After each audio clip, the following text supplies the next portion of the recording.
Hey Exiles, PoE Academy here with my top 5 League starter builds for 3.13 Ritual League and the new Echoes of the Atlas expansion. As always, every build is handpicked to provide you with an affordable and reliable way to start into the new league. Keep in mind to use the community fork version of Path of Building if you import any POB from the description.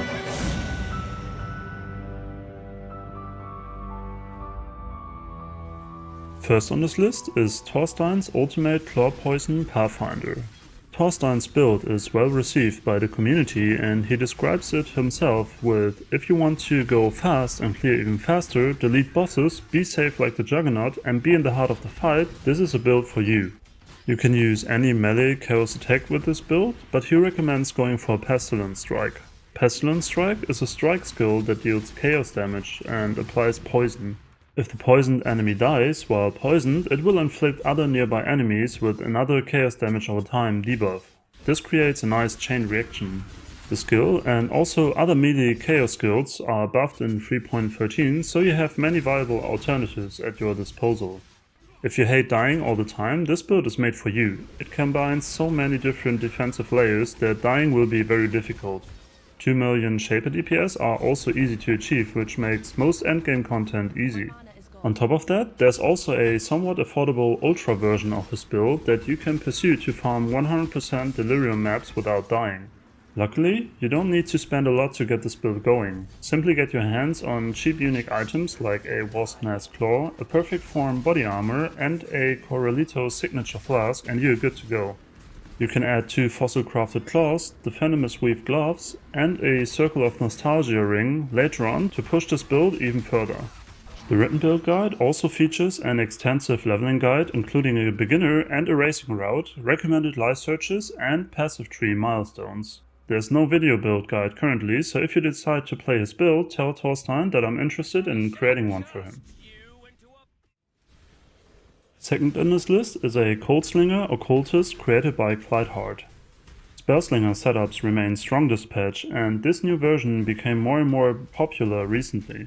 If you are looking for a build that has very good mapping and transitions into CI quickly, look no further, Clyde Hart got you covered.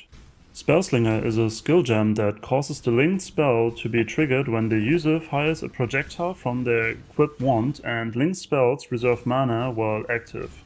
While Spellslinger assassins have lost some power this patch, Spellslinger combined with Vortex and Creeping Frost stays pretty strong.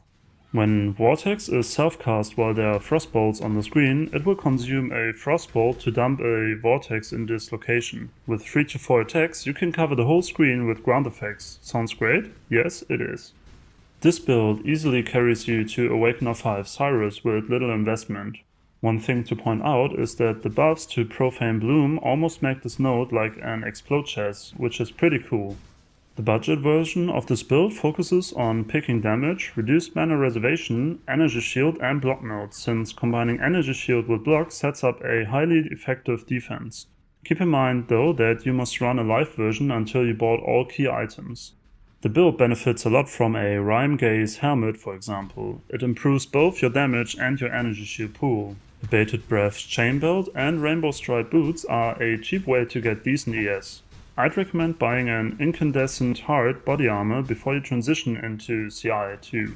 Keep in mind to pick up a Frozen Trail jewel in Act 5 and a Conqueror's Efficiency jewel in Act 8 while questing, as they are quite important for this build. The written build guide also features an in-depth leveling guide for each act, so if you plan to play this build, simply follow Clyde Hart's recommendations. Third on this list is Darkseid MC's Ultimate ED Trickster. While the Trickster Ascendancy got nerfed somewhat, he states that the nerfs in 3.13 are simply not enough to offset 3.12 buffs whatsoever.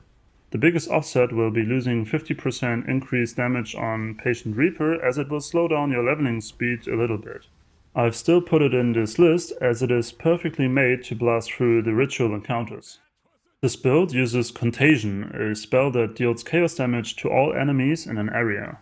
The debuff spreads when an enemy dies. You kill single enemies by using Essence Drain, a spell that fires a projectile which hits for a small amount of chaos damage and applies a heavy chaos damage over time effect.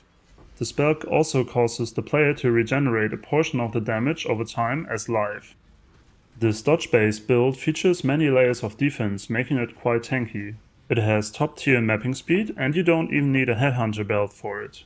Endgame bossing will require some investment, but as I said, this build really shines on mapping and doing the new league mechanic. Essence Drain scales nicely from gem levels, so the entry cost of getting into maps is really low. A Crane of the Unraveling Staff and a Witchfire Brew Flask will push your offense quite a bit. Quickly get your hands on a Hyris Ire body armor and try to snipe a Vertex helmet once they start to become cheaper. Both a Spreading Rod and a Transcendent Mind Jewel are recommended for this build. If you want to see how this build works exactly, click the card to reach its video build guide. You can visit Titykiller's video for leveling an ED Trickster from level 1 to maps in less than 4 hours if you want to learn how to effectively start a new league with this build. Fourth in this list is another melee build. Do you like jumping into packs and smash them all at once? Then Earthshatter Juggernaut might be the right build for you. Azire has put up a great beginner-friendly guide that teaches you how to progress from early maps all the way into endgame, step by step. Earthshatter is a melee slam attack skill. When used, it sends out multiple fissures outwards that create a spike at the end of its path. When these spikes are hit by a slam skill or a Warcry skill, they detonate to deal area of effect damage. The playstyle is comparable to Earthquake, but you have straight up 30% more base damage. There are some minor nerfs to the skill in 3.13, but these only apply to larger single targets. Being a Juggernaut and using multiple layers of defense makes this build very tanky. Also, Earthshatter synergizes very well with crit axes. It's no wonder that this archetype has been used successfully throughout multiple race events, as efficient pathing in the Marauder and Duelist starting area will make you reach 1.5 million damage and 6k life very easy. This build does not rely on any specific gear, although there are some gear pieces that you can take advantage of. A Lion's Roar Flask, for example, should be a no-brainer in most physical melee builds anyways.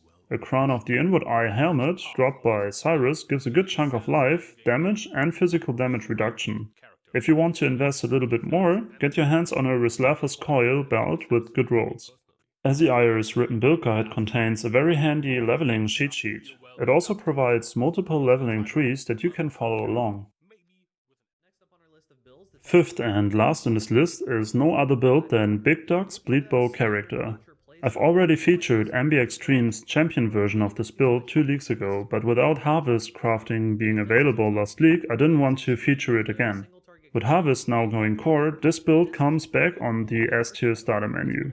If you prefer the Lacerate Bleed version, that's perfectly fine, but I think that the bow version is stronger. Bleed is an ailment that deals physical damage over time to the affected target, and moving targets suffer increased bleeding damage.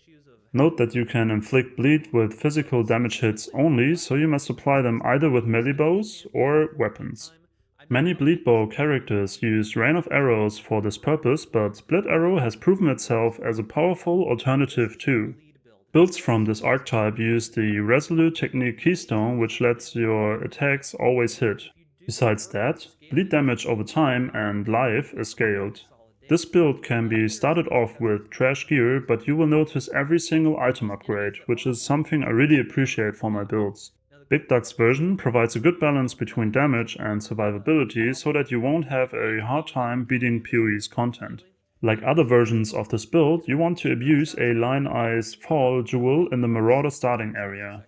If you can't afford it, farm the divination card the Lion until you get one, which you could do in Act 6 Mudflats if you really wanted to. This divination card can also yield a Lion Eyes Vision body armor that this build also wants to use. A well-rolled Rislathus Coil pushes your damage a lot, and a Thread of Hope jewel with a medium ring will give you access to very useful nodes on the tree. Also, you want to craft a bow with 60% chance for bleeding inflicted with this weapon to deal 100% more damage as soon as possible. To round things up, Titykiller has published a leveling guide for any Bleed Bow character that you can use as reference for your own league start. I'm pretty hyped for the new league and still think about my league starter, but I will probably dive into Spellslinger's shenanigans. The reworked Deadeye Ascendancy looks very promising, but starting a fresh league with an elemental or physical bow build is something I really don't want to do again. Did you like my list or would you add any other good builds? Let me know in the comments. Thanks for staying with me until the end and see you in the next one.